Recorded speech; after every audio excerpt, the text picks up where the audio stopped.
Elon Musk just gave us an update and some insight into why the refreshed Model S has been delayed by a few months. He also let us know when deliveries should begin. Let's discuss the reasons that Elon Musk gave for this production delay for the Model S, and for that matter the Model X, and then also talk about when we might actually see deliveries of these vehicles. I'm Jonathan, and welcome to Cleanerwatt.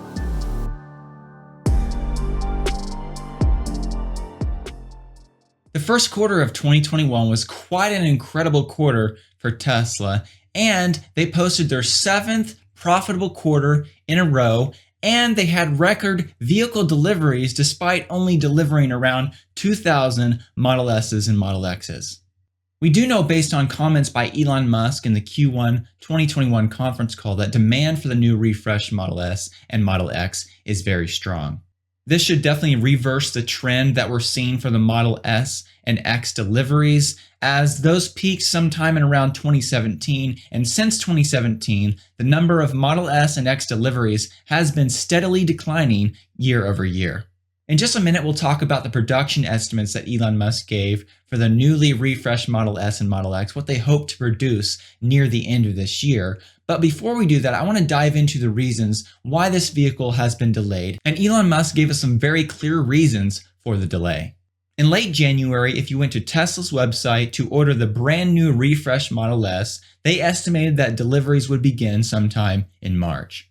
But here we are at the very end of April, moving into May, and still there have been no deliveries of the refreshed Model S, or for that matter, the refreshed Model X. Thankfully though, Elon Musk in the Q1 2021 conference call gave several reasons for these delays, and here are the reasons that he gave. One of the first reasons for the production delays of the refreshed Model X and the Model S is apparently due to supply chain disruptions. This quarter, and I think we'll continue to see that a little bit in Q2 and Q3.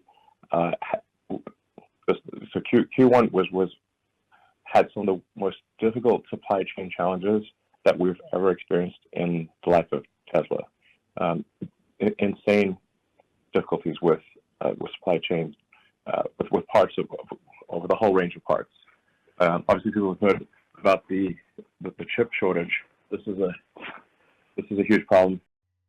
There are quite a few subtle changes to the exterior of the refreshed Model S and Model X, and we've talked about that in past videos.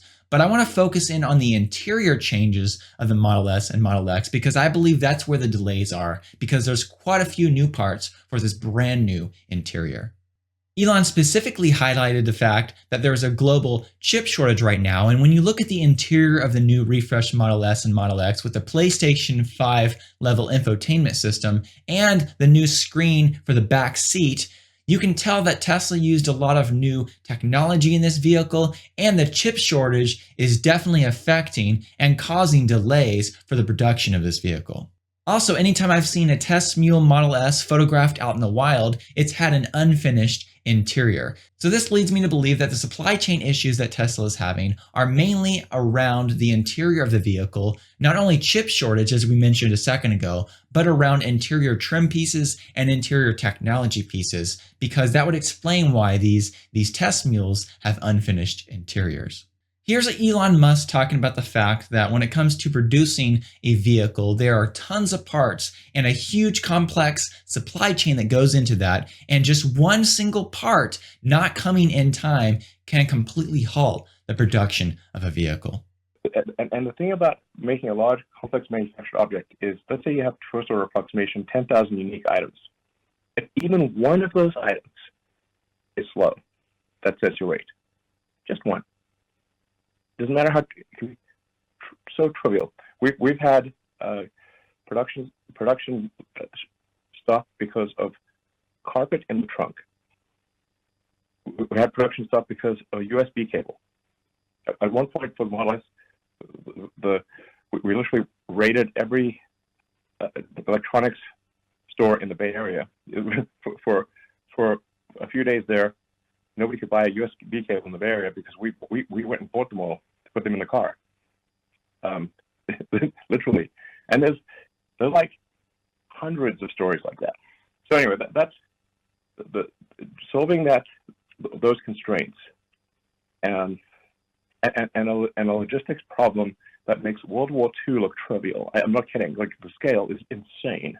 The second big reason that Elon Musk gave for the production delays of the new refreshed Model S and Model X revolved around battery safety issues. So, with respect to the Model S and X, there were more challenges than expected in developing the Plaid Model S, or what's called the Palladium program, which is the new version of Model S and X, which has a revised interior and a new battery pack and new drive units and new internal electronics, and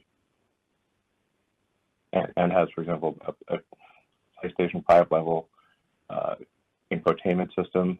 There's just a lot of issues encountered. Ensuring that the new battery was super safe was quite hard, because we're packing more energy in a smaller space. So it took quite a bit of development to ensure that the battery of the new SX is safe. As a reminder, the new Model S and Model X, they still use 18650 cells, but Elon Musk referred to them as improved 18650 cells. Notice that Elon Musk specifically mentioned that they're adding more energy in a smaller space. So we know that he's talking about the energy density of these new batteries being greater than the old 18650 cells. Now, there are multiple ways to improve the energy density of a battery, but I believe the way that Tesla went with these 18650 improved cells was to include more silicon in the anode. This is something they talked about at Battery Day. Adding more silicon to the anode of a battery definitely increases the energy density of the battery. However, it comes with a problem of silicon and volume expansion. Tesla mentioned how they were going to solve this volume expansion problem at Battery Day, but I believe this is something that they had to continue to refine and perfect, but I believe now they are actually ready for production of these new improved 18650 cells. Notice that Elon Musk used the past tense when he talked about the development of the new Model S and X batteries. He said, so it took quite a bit of development to ensure that the battery of the new Model S and X is safe. So I read from this past tense remark that Tesla has already figured out how to make these batteries safe, and they're now ready for production. So now that we know the reasons for the delays, what did Elon Musk have to say about the actual timing of the first deliveries of the Model S and the Model X? But we do expect to ramp Model S production and start delivering them probably next month. And then to be in sort of fairly high volume production for the S in Q3, and to start delivering the Model X in Q3 as well.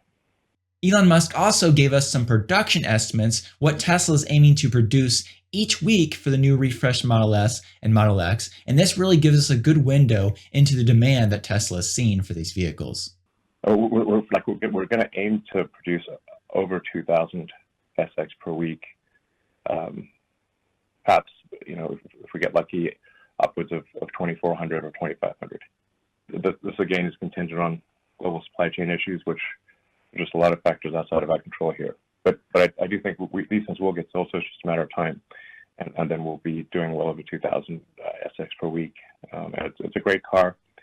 It actually costs us less to produce, a little bit less to produce, but it is a superior product. Now, as I mentioned earlier on in the video, when it comes to the Model S and X delivery numbers, Tesla hit a peak in 2017 with over 101,000 Model S's and X's delivered. However, year over year since then, these numbers have been decreasing. But if Tesla is aiming for around 2,000 to 2,500 Model S's and X's per week, this could mean that in 2022, we could see over 100,000 Model S's and X's delivered once again. So the fact that Tesla is aiming to be able to produce 2,000 to 2,500 Model S's and X's per week, this shows that Tesla has really strong demand. And when it comes to the 2021 outlook, just imagine what quarters are going to look like when the Model S and Model X is fully ramped and deliveries are happening once again for those vehicles. When you add that to the record deliveries for the Model 3 and Model Y, the future of Tesla looks very bright. So in conclusion, the Model S and X delays are completely understandable due to the pandemic and also the ramping up of a new tri-motor powertrain and also an upgraded battery pack. The good news is that it appears like Tesla has worked out the issues, and we should see deliveries of the Model S start in just a few weeks and the Model X happen in Q3 of this year. Thank you so much for watching this video. I hope you enjoyed it and that you learned something as well. If you're not already subscribed to this channel, please consider subscribing. And if you do subscribe, if you click the bell icon, you'll be notified when new videos are published. Also, if you did like the video, please consider clicking that like button because that helps other people find the video as well. I also want to take a moment to thank the Patreon supporters who support me every month and help make this content possible. A special thank you to my performance supporters and also the other supporters listed on the screen. If you'd like to find out more about the Patreon community I've set up, I'll put a link in the description below. Thank you so much.